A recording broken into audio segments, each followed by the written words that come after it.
about the nomination on a topic I've been working on for a while and was compelled to come to the floor at this late hour because it is now broken into the press, and it's important to kind of give some clarity. As my colleagues will know, I've spent a significant amount of time over the last few years discussing the issues in the nation of Venezuela, which has a direct impact on my home state of Florida, but ultimately on the country. It's a nation that faces some very significant challenges, primarily because of its political leadership is a disaster. It is no longer truly a democracy. It's now a government run by a tyrant who has basically ignored the Constitution. They've taken over the courts. The members of the judiciary in Venezuela now basically are under the complete control of their so-called president, Nicolás Maduro, and before that, Chavez. They control the press. They have a National Assembly that actually is controlled by the minority party or the opposition party to the government, but it's pretty shocking. My colleagues would be shocked by this. You know, we all travel abroad often, and imagine if you lived in a country where the president denied you the ability to travel abroad. Well, that's what's happened. One of the members of the National Assembly in the opposition, Luis Florido, was trying to go to Peru to travel and was denied the ability to leave the country. Imagine that. Imagine one of our Democratic colleagues here in the Senate decided they wanted to take a trip next week overseas in the conduct of their office, and were told that the president was not allowing them to travel abroad. Well, that happened in Venezuela. Another one, Williams Davila, had his passport taken away by the president of Venezuela. So the country's a disaster because of their leadership. It's actually headed into a cataclysm. In April of this year, Venezuela has to make a $6 billion payment on their debt. They will not be able to make that payment. And the government of Venezuela knows that, so it's a terrible situation. But in the midst of all that, I have argued that the national security interest of the United States is at stake in what's happening in Venezuela. This is not just about the issue of democracy. It's also about the threat potentially poses to the United States. And that's what I come to the floor to speak about tonight. My office has been engaged with a number of people over the last few months and year who have been coming to us with information, and we've been working on some of this. Some of that is now broken into the press tonight in the CNN report that I'm about to describe in a moment. But first, let me lay out the scene. There's been about 8.5 million names added to Venezuela's immigration system since it was last independently audited in the year of 2003. Okay? 8.5 million people added to their immigration system. New names that have come about. Of the 8.5 million names that were added, 221,000 of those, over 221,000 of those, are foreign nationals. And at least 173 of those 221,000 foreign nationals are from the following countries: Iran, Syria, Iraq, Lebanon, and Jordan. Okay, 173 people from these countries were provided government passports and national IDs between the year 2008 and 2012. Which leads me to this. In November of 2015, a Venezuelan attaché by the name of Misael Lopez Soto, who was assigned to the country's embassy in Baghdad, became a whistleblower. And he began to reveal the identities of several of these 173 names. Understand that this is important because there's been a 168% jump in U.S. asylum applications from Venezuela since October of 2015. It's now the third highest nation of origin for asylum applicants to the United States. The overwhelming majority of them are legitimate people fleeing all of this craziness that's happening there.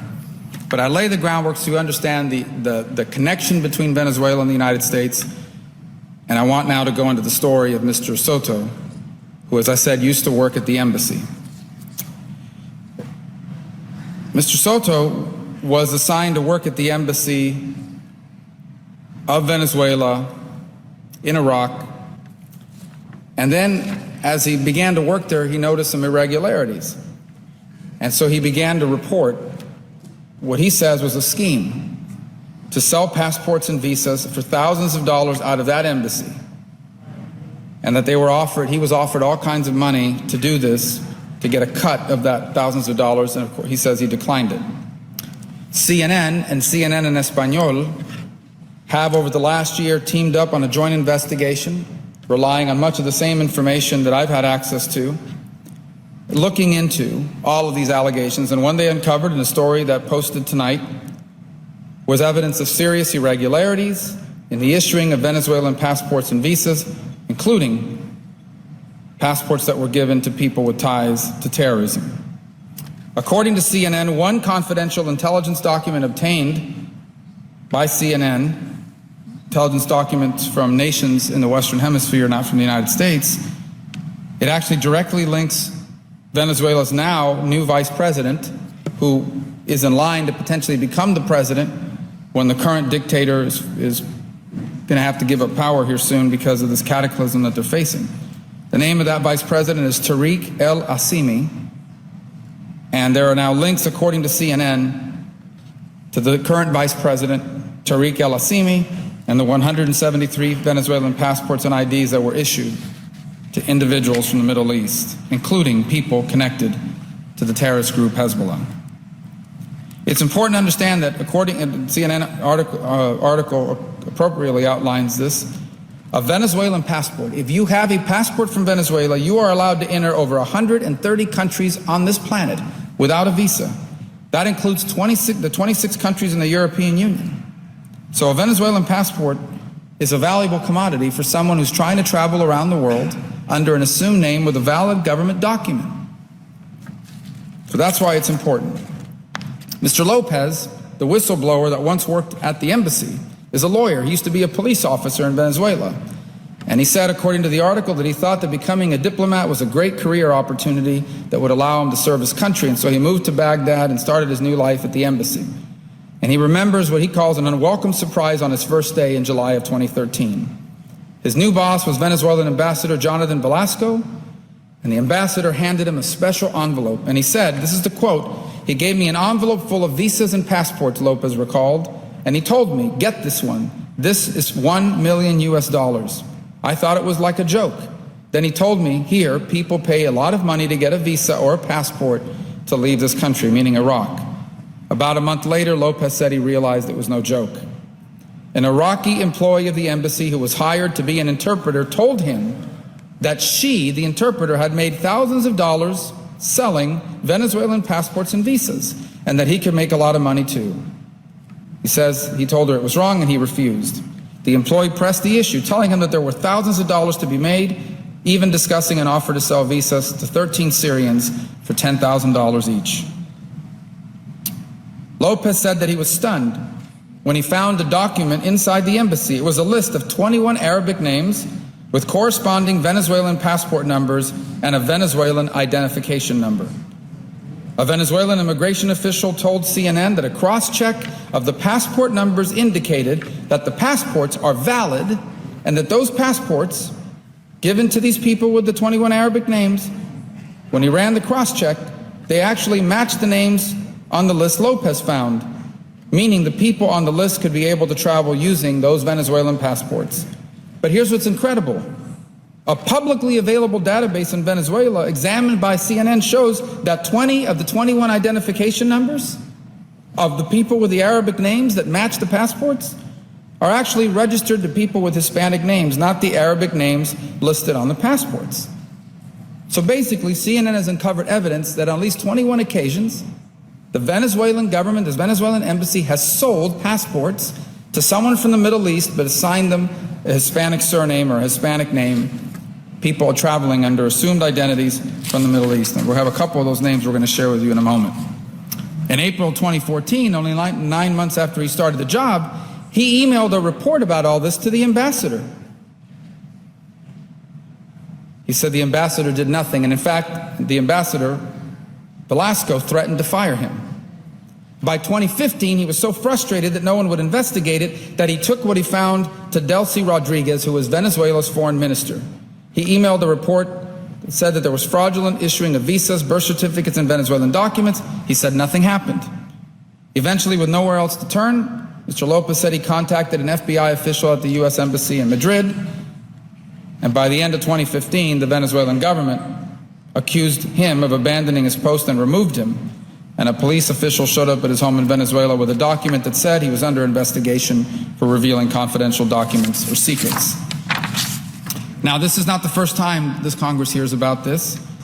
U.S. lawmakers heard reports about Venezuela's passport fraud during congressional hearings as far back as 2006. In fact, a congressional report warned that, quote, Venezuela is providing support, including identity documents that could prove useful to radical Islamic groups. A State Department report at that time concluded, quote, Venezuelan travel and identification documents are extremely easy to obtain by persons not entitled to them. Roger Noriega, the former U.S. ambassador to the OAS, a former Assistant Secretary of State for the Western Hemisphere, said in prepared remarks before Congress in 2012, quote, Venezuela has provided thousands of phony IDs, passports, and visas to persons of Middle Eastern origin. In 2013, confidential intelligence report from a group of Latin American countries obtained by CNN says that from 2008 to 2012, I already outlined this earlier, 173 individuals from the Middle East were issued Venezuelan passports and IDs. Among them were people connected to the terrorist group Hezbollah. And the official who ordered the issuing of these passports, the report said, is Tareck al-Assimi, who just a few months ago was appointed and is now the vice president of Venezuela. Back then, he was the minister in charge of immigration, as well as a governor.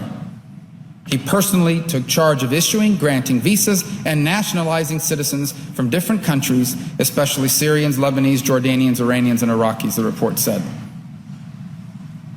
And so, what we have now is an unbelievable situation in which a country in this hemisphere, according to both the whistleblower, independent reports, and now CNN's own investigation, Venezuela has been providing passports to people from the Middle East under false pretenses, basically fraudulent documents that allow them to travel all over the world.